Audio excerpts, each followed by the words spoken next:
Hi everyone, in this video I will show you how to catch one of the most unique and beautiful aquarium fish in Heartopia, the butterfly koi. This fish is special because it has elegant long fins and looks amazing.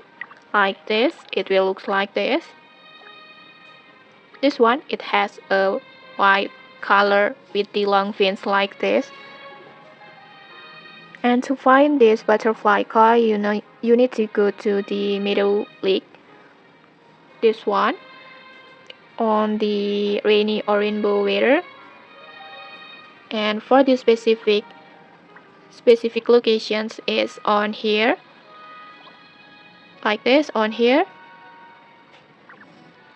So just once the correct weather appears, just start fishing like usual and keep trying until you catch it.